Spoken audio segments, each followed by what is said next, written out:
So let's say that you've been doing measurements.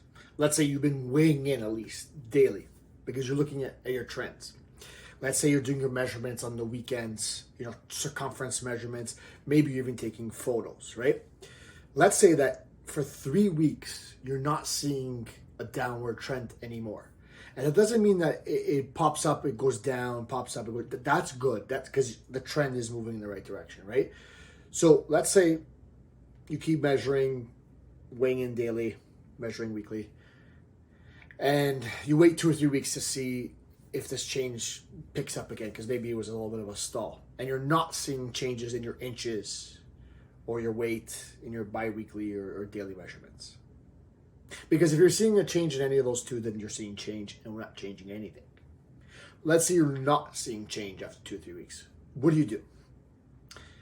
Just like a 5-step process I recommend. The first thing is double check your calorie intake.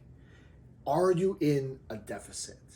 And is the calorie recommendation, the ballpark based on that, remember your age, all that, the calculation that we did, is that the right number for you? Because it might not be, because some people are above or below that need.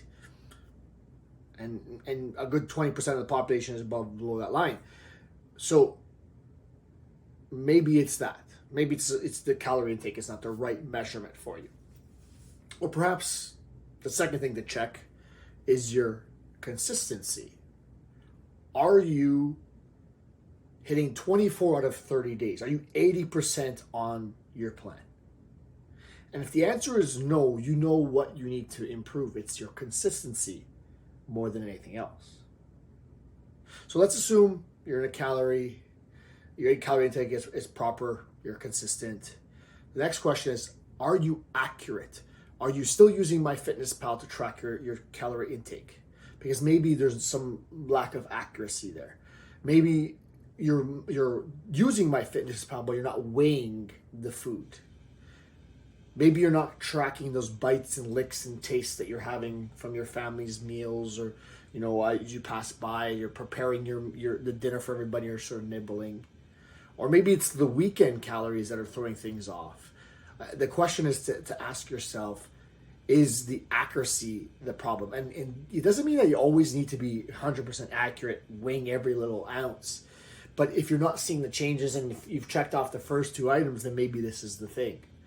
Or perhaps it's your movement. Maybe you're not getting the 7,000 to 10,000 steps on a daily basis. Maybe you're not doing your 3 to 5 workouts you should be doing every week. Or maybe for the fifth thing, you're eating back the calories that you're exercising. And if that's the case, and again, you're not seeing results, then you need to stop that. But let's present a scenario where you're doing all these things, everything is in check. What do you do next? And there's 3 options. The first one is add 2 to 3,000 steps to your day. Try to get more activity in there. 2,000 to 3,000 more steps. Or drop your calories by another 200 to 300 calories per day. Drop the amount that you're taking in.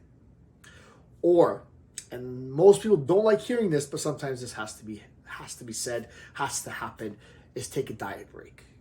And a diet break is where you go eat maintenance for a few weeks, maybe 2 or 3 weeks. Your body will get used to eating more calories again and sort of rev up your metabolism, trying to match the amount of food you're taking in. And all of a sudden you drop your calories again, and all of a sudden you're seeing some changes that you want to see. So if you're not seeing that trend after 2 or 3 weeks, make sure the calorie intake is the right calorie intake. Make sure you're being consistent.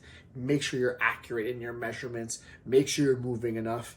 And make sure you're not eating back your calories. Again, if those 5 things are all properly in check, then the next options are to increase your steps by 2,000 to 3,000 steps, decrease your calories by 200 to 300 calories per day, or perhaps take a small diet break for a few weeks, eat to your maintenance, and then go back to a calorie deficit.